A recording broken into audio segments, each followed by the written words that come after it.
বাবা বলেছিলেন 1947-এর 15ই আগস্ট ভারত স্বাধীন হলো, আর আমরা আমাদের দেশ হারালাম। স্পষ্ট মনে পড়ে বাবার অপমানিত মুখ আর ধরা ধরা গলা। আমি তখন 13, কথাটার মর্ম ঠিক বুঝিনি। মন ছটফট করছিল বাইরের হুল্লোড়ে গলা মেলাবার জন্য। প্রভাত ফেরিতে বাজছিল বিউগাল। পাশের বস্তির বাচ্চারা কি নিয়ে চেঁচামেচি করছিল কে জানে। মহাত্মা গান্ধী এই শহরেরই কোথাও খাটিয়ায় শুয়ে আছেন, কে যেন বলছিল। তিনি কাঁদছেন খুব। আমার মাও ছলছল চোখে বলে উঠলেন, চাঁপা ফুলের গাছটা আমি নিজের হাতে লাগিয়েছি, এবছর সেই গাছে ফুল ফুটবে, আমি আর দেখতে পাবো না। লাহোর না এলাহাবাদ কোন শহরে যেন হোটেলের ঘরে বসে গরমে ঘামতে ঘামতে র্যাডক্লিফ নামে এক ইংরেজ কাটাকুটি খেলছেন ভারতের মানচিত্র নিয়ে। তিনি আমার মায়ের চাঁপা ফুল গাছের কথা কিছুই জানেন না। ঝড়ে উড়ে যাবার মতন এক একটা গ্রাম চলে যাচ্ছে সীমান্তের এপারে ওপারে। কারুর রান্নাঘর গিয়ে পড়ল নতুন দেশে, কোনো গৃহস্থের গোয়াল ঘর রয়ে গেল পুরনো রাজ্যে। অনেক নদীও দুভাগ হয়ে গেল। লক্ষ লক্ষ মানুষের জীবন তছনছ হয়ে গেল স্বাধীনতার মূল্য দিতে গিয়ে। পাঞ্জাব ও বাংলা, যেখানকার ছেলেরা জীবন পণ করে সবচেয়ে বেশি লড়াই করেছে দেশের মুক্তির জন্য, সেই দুটো রাজ্যই কেটে ফেলে বইয়ে দেওয়া হলো রক্ত গঙ্গা। আমার কাকা আন্দামান জেল থেকে ফিরে এলেন ঠিক 17 বছর পর, যেন রিপ ভ্যান উইঙ্কেল। ভেবেছিলেন চোখ মেললেই দেখতে পাবেন পুরনো স্বদেশ। সমুদ্র পেরিয়ে এসে যখন চোখ মেলালেন, কে যেন প্রচন্ড এক ঘুষি মারল তাঁর চোখে। তিনি দেখলেন র্যাডক্লিফের ছুরিতে দ্বিখণ্ডিত ভূমির যেখানে সেখানে ক্ষত। তিনি দেখলেন মানুষ আর মানুষ নেই, শুধু হিন্দু কিংবা মুসলমান। ফজল চাচার ঘুড়ির দোকান আগুনে পুড়ে ছাই। শুভ্র দাড়িওয়ালা এক দরবেশ, যিনি মাথায় চামড় বুলিয়ে আদর করতেন সকলকে, তার লাশ ট্রাম লাইনের পাশে পড়েছিল 3 দিন। প্রেসিডেন্সি কলেজে কাকার সহপাঠিনী রেহানা সুলতানাকে কামড়ে ছিঁড়ে খেয়েছে কয়েকটা রাক্ষস। আর শিয়ালদা স্টেশনের সব প্ল্যাটফর্ম জুড়ে শুয়ে আছে ওপারে গৃহহারা ছিন্নমূল মানুষ। কোন জননীর এক সন্তান মারা গেছে পথে, অন্যটি খিদে কাঁদছে, হাতে ভিক্ষের পাত্র। এক পুরোহিত একেবারে নির্বাক। শ্যামলী নামে ধর্ষিতা মেয়েটির রক্তস্রাব বন্ধ হচ্ছে না কিছুতেই। সেই সব পরিবারের মাঝখানে দাঁড়িয়ে আন্দামান ফেরত বিপ্লবীটি প্রত্যক্ষ করেন স্বাধীনতার স্বরূপ। এক বৃদ্ধ চিৎকার করে উঠল, শুয়োরের বাচ্চা গান্ধীটা মেনে নিল দেশভাগ, তার পেয়ারের জওহরলালকে কিছুতেই বোঝাতে পারল না। আর যদি সুভাষ বোস থাকতেন এখানে, সেই চিৎকারের প্রতিধ্বনি যেন পৌঁছে গেল দিল্লিতে। এই মহারাষ্ট্রীয় যুবকের হাতে প্রার্থনা সভায় খুন হলেন গান্ধীজি।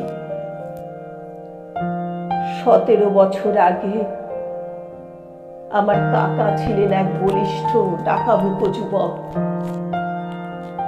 ধরা পড়ার আগে 1.5 বছর পলাতক। তখনও রোজ ভালো করে খাওয়া জুটত না। আন্দামান জেলের নর্থ ওয়েস্ট ফ্রন্টিয়ারের কয়েকজন গার্ড প্রায়ই তাকে মাটিতে চেপে ধরে যৌন বলাৎকার করত। অত্যাচারের ভাষা ছাড়া তারা আর কোনো ভাষাই জানে না।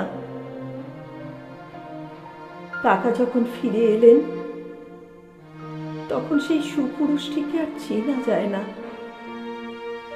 যেন এক দেশপ্রেমিকের প্রেতচ্ছায়া। ওকে একদিন ভালো করে খাওয়াবার জন্য ব্যবস্থা হলো। একটা বড় কাঁসার থালায় সুন্দর করে সাজিয়ে দেওয়া হলো ভাত, আর কয়েকটা বাটিতে সোনা মুগ ডাল, ঝিঙে পোস্ত, ভাপা ইলিশ আর গলদা চিংড়ি। মাটিতে পেতে দেওয়া হলো আসন। সেই আসনে বসে বেশ কিছুক্ষণ চুপ করে রইলেন কাকা। তার চোখ দিয়ে গড়িয়ে পড়তে লাগলো জল। একটু পরেই ভাতের থালাটি ঠেলে সরিয়ে উঠে পড়লেন। আর কোনো দিন তিনি নিরামিষ ছাড়া কিছুই খাননি। কয়েক মাস পরেই তিনি চলে গেলেন তার জেল সঙ্গী উল্লাসকর দত্তের কাছে। ওরা দুজন মুখোমুখি চুপ করে বসে থাকতেন, যেন সব কথা ফুরিয়ে গেছে।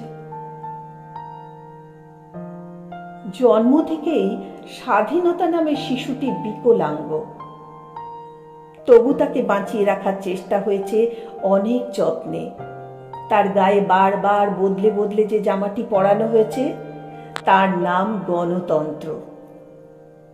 পাশের নতুন দেশটি কিন্তু সেই পোশাকের তোয়াক্কা করেনি।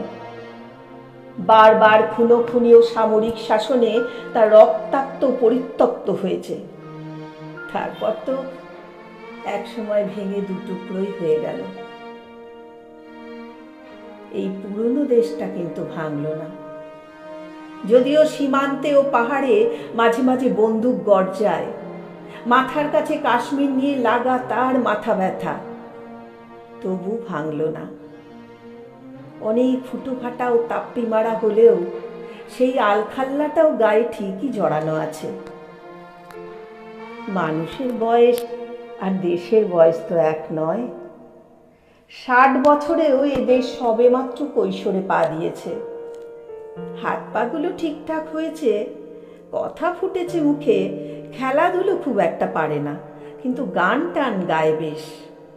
এবার একদিন চাঁদের দিকে একটা রকেট ছুঁড়ে দেবে। মৃত্যুর আগে বাবা বারবার বলেছিলেন কাতর ভাবে, আমি বাড়ি যাব, আমাকে একবার বাড়িতে নিয়ে চলো। আমরা তা পারিনি। বাড়ি মানে জন্মস্থান, তা কবে মিলিয়ে গেছে অন্য দেশে।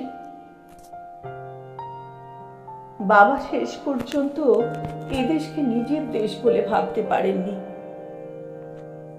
আমার ছেলের কাছে ওইসব গল্প কথা আর পুরনো ইতিহাসের কোনো মূল্য নেই। মানুষ ইতিহাস নিয়ে বাঁচে না, বর্তমান নিয়ে বাঁচে। বাবা কাকারা সব মিলিয়ে গেছেন অতীতে। আমাদের মনে স্মৃতির দুঃখ বিলাস ফিরে আসে মাঝে মাঝে। আমাদের সন্তান সন্ততিরা এই পুরনো দেশটাকেই নতুন ভাবে গড়তে চাইছে। মাঝে মাঝে স্বপ্ন দেখি সাহেবরা আবার ফিরে আসছে, এবারে আর অস্ত্র নিয়ে নয়, চাকরি চাইতে। একটি আন্তর্জাতিক এলিট স্কুল খোলা হয়েছে আমাদের রাজধানীতে। সেখানকার ছাত্র বিভিন্ন দেশের রাষ্ট্রপতি ও সেনাপতি। তাদের শেখানো হচ্ছে গণতন্ত্র। বিভিন্ন ধর্মগুলোকে বাড়ির মধ্যে বন্দি করে রেখে প্রকাশ্য রাস্তায় সব মানুষই আবার মানুষ হয়েছে, সব মানুষই আবার